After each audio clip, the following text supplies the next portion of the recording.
The experts in Washington are bracing for war, not primarily in Ukraine or the Middle East, where they aim to keep the US out of the existing conflicts, but in the Taiwan Strait, where the potential for conflict with China looms large. If a Sino-American clash occurs, the consensus is that it would be catastrophic.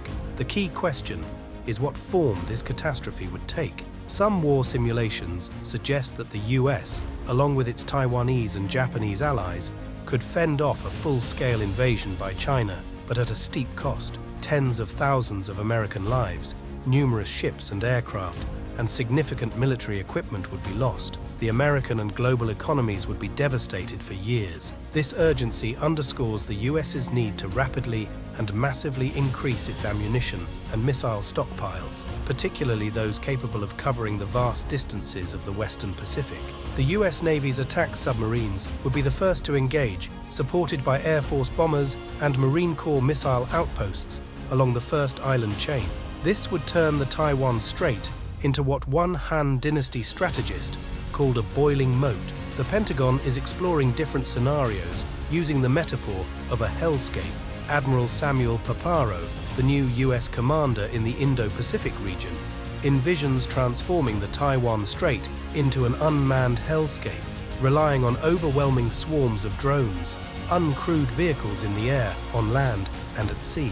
Inspired by drone tactics seen in Ukraine, Karabakh, and Libya, these drones would be autonomous, going beyond human-operated systems. This project, named Replicator, is overseen by Deputy Secretary of Defense Kathleen Hicks and managed by the Pentagon's Defense Innovation Unit. Although shrouded in secrecy, it aims to produce low-cost, expendable, and autonomous drones that operate across all domains: air, land, sea, and space. These all-domain attritable autonomous systems, ADA2, would not completely remove humans from the decision-making process, but would allow them to control and deploy swarms of drones remotely.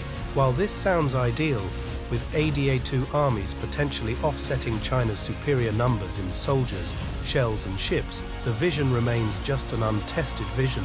The technology might fall short, or Congress might withhold funding due to a lack of understanding. Moreover, China is also advancing in drone technology and AI, suggesting a possible future conflict between autonomous systems from both sides. Such a scenario presents new strategic challenges and opportunities. If robots replace humans in initial skirmishes, it could reduce immediate mass casualties and the resulting public outrage, potentially providing leaders with more space to negotiate and de-escalate. Derek Grossman of the Rand Corporation suggests that Replicator could help reset the escalation ladder and allow more room for diplomacy. Surprisingly, the advent of autonomous drones on the battlefield, once feared as a curse, could become a tool for limiting wars and reducing human casualties, provided the technology is controlled and used judiciously. Ultimately, the goal of Replicator and US preparations for potential conflict with China is to deter China from attempting to take Taiwan by force. The Pentagon's reluctance to reveal details is strategic, revealing some information to deter, but keeping the full extent secret to maintain a winning edge.